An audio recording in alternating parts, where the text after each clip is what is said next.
A'udzubillahi minasyaitonirrajim. Bismillahirrahmanirrahim.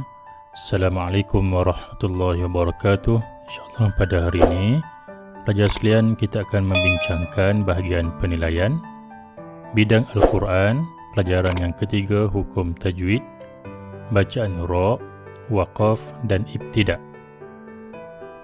Buku teks Pendidikan Islam tingkatan 5 KSSM, muka surat 26.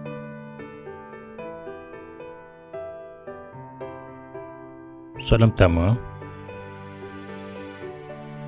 jelaskan cara. Bila jelaskan, pelajar perlu memberikan ayat yang lengkap, bacaan ra' beserta maksudnya. Jawapan: cara bacaan ra' ada dua. Pertama, tafhim. Yang kedua, tarqiq. Di sini kita memberikan apa maksud tafhim. Maksud tafhim dibaca dengan menebalkan bunyi sebutan ra'. Maksud tarqiq pula dibaca dengan menipiskan bunyi sebutan ra'. Di sini kita guna singkatan tafhim adalah, untuk kita senang ingat, TF untuk tafhim. Untuk tarqiq, pelajar sekalian, kita cuba guna formula ini. TR untuk tarqiq. Untuk tafhim dibaca tebal, kita buat TFT, tafhim tebal. Untuk tarqiq, TR dibaca nipis, TRN sebagai contoh. Pelajar boleh menggunakan mana-mana formula. Jadi di sini adalah salah satu untuk kita mengingati tafhim adalah tebal dan tarqiq adalah nipis. Selesai untuk soalan yang pertama. Seterusnya soalan yang kedua,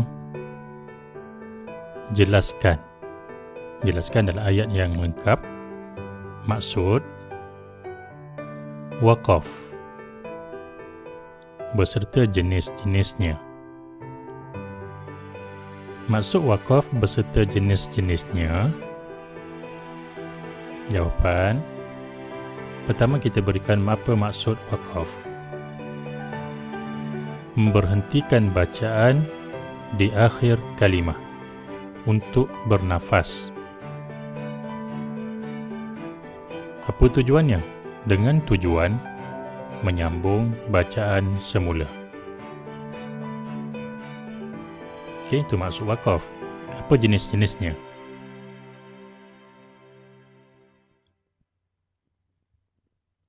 Seterusnya, jenis-jenis waqaf. Jenis waqaf ada 4. Yang pertama, waqaf tam. Di sini soalan tidak meminta untuk memberikan maksud.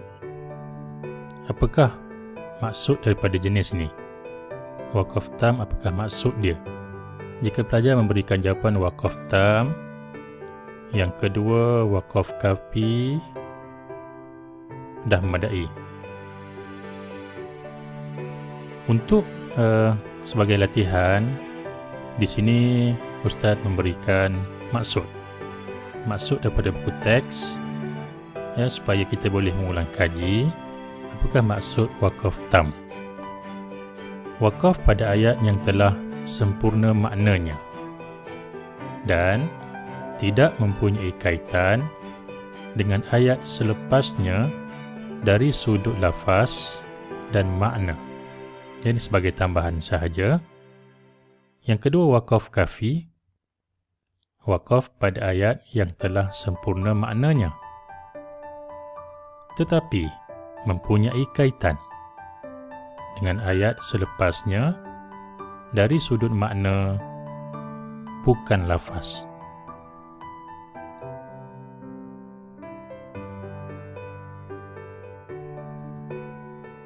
Jenis wakaf yang ketiga, wakaf hasan. Apa wakaf hasan? Wakaf pada ayat yang telah sempurna maknanya, tetapi mempunyai kaitan dengan ayat selepasnya dari sudut lafaz dan makna. Okey, jika pelajar jawab wakaf hasan dan menjawab sebenarnya. Yang keempat, wakaf qabih, iaitu wakaf pada ayat yang mengubah makna sebenar. Okey, wakaf qabih ni, kita tidak boleh wakaf pada ayat yang mengubah makna sebenar atau yang tidak sempurna makna, kerana mempunyai kaitan dengan kalimah selepasnya dari sudut lafaz dan makna. Ini pelajar, sebagai ulang kaji, kita mengetahui bahawa inilah pengertian daripada wakaf, 4 wakaf yang telah diberikan sebentar tadi. Untuk kita mengerti dengan lebih baik lagi, tidak salah untuk kita buat singkatan jenis wakaf. Sebagai contoh, T, K, H, Q. Ya, wakaf tam, wakaf kafi, wakaf hasan, dan wakaf qabih. Okey, selesai untuk soalan yang kedua. Seterusnya soalan yang ketiga. Jelaskan maksud ibtidak beserta jenis-jenisnya. Maksud ibtidak: memulakan bacaan Al-Quran selepas wakaf. Jenis ibtidak ada 2. Yang pertama, ibtidak hasan, iaitu memulakan, ini sekadar tambahan untuk pelajar mengulang kaji, memulakan bacaan pada kalimah yang dapat difahami maknanya, serta tidak bersalahan dengan maksud yang dikehendaki Allah Subhanahu wa Ta'ala. Yang kedua, ibtidak qabih,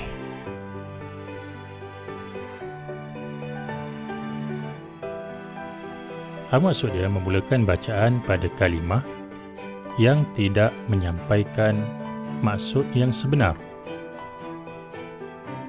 Ya, jadi ibtidak yang tidak diharuskan atau boleh mengubah makna yang dikehendaki oleh Allah Subhanahu wa Ta'ala. Okey, selesai untuk soalan yang ketiga. Seterusnya soalan yang keempat. Baca dan padankan kalimah. Bila padan, pelajar perlu garis. Dengan hukum ra' yang tepat. Okey, hukum ra' sama ada ra' tafkhim ataupun kita tulis di sini T, F, T. Tafkhim tebal. Ataupun ra' tarqiq, T, R, N, nipis, tebal. Sebagai asasnya pelajar sekalian, jika TFT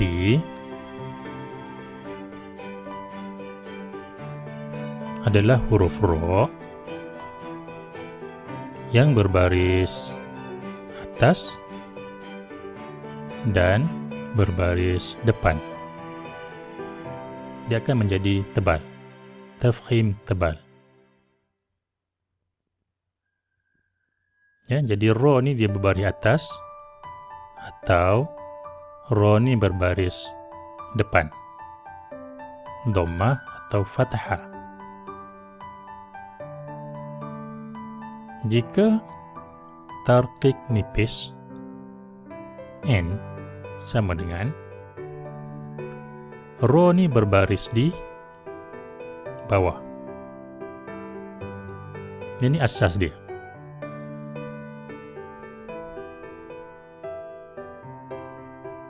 Dan jika ro ni pula ro ni mati ataupun sakinah, tengok pada baris sebelumnya. Sama ada sebelumnya baris atas ataupun sebelumnya baris depan, maka ro ini kita perlu baca dengan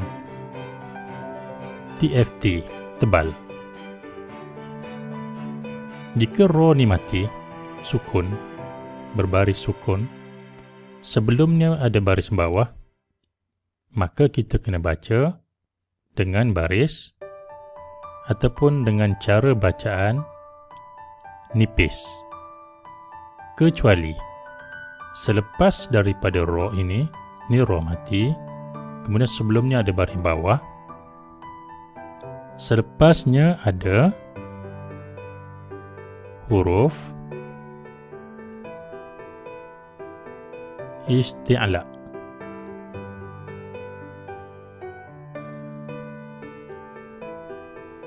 Huruf isti'la ada 7. Kha, Shad, Dad, Ta, Za, Ghain, Qaf. Ataupun jika pelajar nak ingat, Khussa, Dagtin, Qiz. Kha, Shad, Dad, Ghain, Ta, Qaf dan Za. Jika huruf-huruf ini ada selepas ro mati dan sebelumnya baris bawah, kita tak baca dengan TRN, dengan tarqiq nipis, tapi kita membaca dengan tebal. Jika selepas daripada ro mati ini tiadanya huruf isti'la, selain daripada huruf-huruf ni, kita baca dengan TRN, tarqiq nipis. Pelajar boleh rujuk kepada penerangan-penerangan ustaz dan ustazah ataupun bahan-bahan di YouTube dan sebagainya untuk penerangan terperinci berkaitan dengan cara bacaan ro.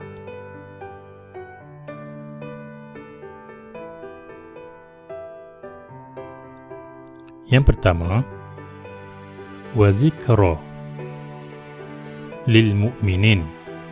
Zikra, ro baris atas, TFT. Sini kena baca tebal, tafkhim tebal. Wa tawasaw bis sabr. Wa tawasaw bis sabr. Okey, ro ni baris bawah. Okey, sebelumnya ada baris atas. Tengok pada huruf sebelum. Okey, jika huruf sebelumnya berbaris atas, kena baca dengan tafkhim tebal. Walaupun ro ni berbaris bawah. Kerana di sini ada hukum kita wakafkan bacaan. Terusnya, ma fil qubur, kita wakaf. Ro ni baris bawah, tetapi kita wakaf. Wakaf, kita lihat kepada baris sebelumnya. Ya, ada waw mati dan ada tanda hadapan. Ya, tanda ini. Maka dibaca dengan TFT, tafkhim tebal. Seterusnya, qalilan ma tazakkarun. Qalilan ma tazakkarun. Ro berbaris hadapan, berbaris hadapan, maka kita baca dengan TFT juga, tebal. Seterusnya, Rabbana ighfir lana. Rabbana ighfir lana. Okey, Ustaz rasa yang ni, ro yang ni, perbincangannya.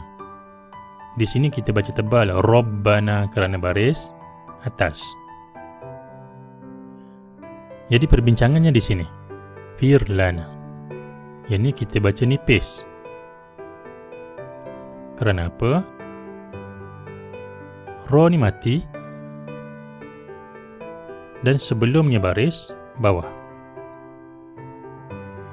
Seterusnya Jannatul Firdaus. Jannatul Firdaus.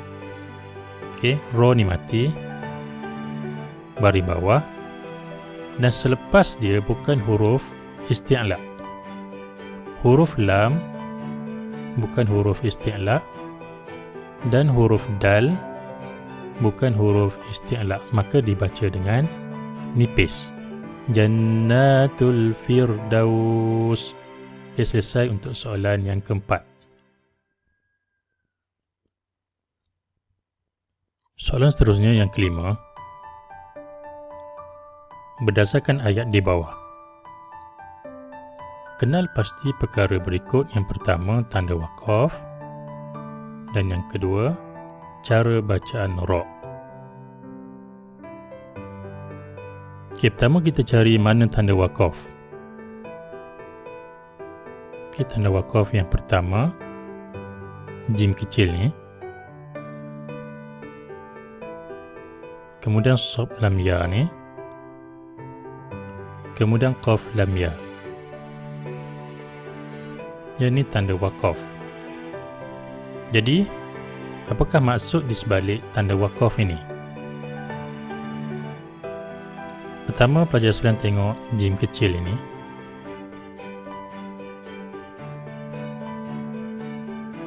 Okey, jim kecil. Jawapan dia harus waqaf atau wasol. Jadi nak berhenti boleh, nak sambung pun boleh bacaan tersebut. Yang kedua, sod lam ya ni. Okey, sod lam ya, wasol lebih utama, sambung bacaan lebih utama. Sabbaha lillahi ma fis samawati wal ardi wa huwal azizul hakim. Kita sambung. Yang ni sod lam ya. Okey, yang ketiga, qaf lam ya ni. Apa maksud dia? Okey, qaf lam ya, waqaf lebih utama. Kita berhentikan bacaan lebih utama. Wa yatuba alaikum. Kita berhenti di sini, lebih utama. Wallahu alimun hakim sebagai contoh. Kemudian yang terakhir, kita kenal pasti cara bacaan ra. Sama ada tafkhim tebal ataupun tarqiq nipis. Gimana baca huruf ra? Okey, wa rasulihi. Okey, wa ra. Ra baris atas, di mana yang Ustaz tunjukkan sebentar tadi adalah okey, tafkhim tebal. Akbari, akbarian. Okey, ra ni baris bawah. Tarqiq nipis. Yang ni untuk senang untuk pelajar ingat. Jadi jika cara bacaan ra, pelajar jawab sahaja tarqiq. Ya, tarqiq yang menunjukkan kepada nipis. Bari, ra baris bawah, tarqiq nipis. Minal musyrikin, ri, tarqiq nipis. Waro, waro, ra baris atas, tafkhim tebal.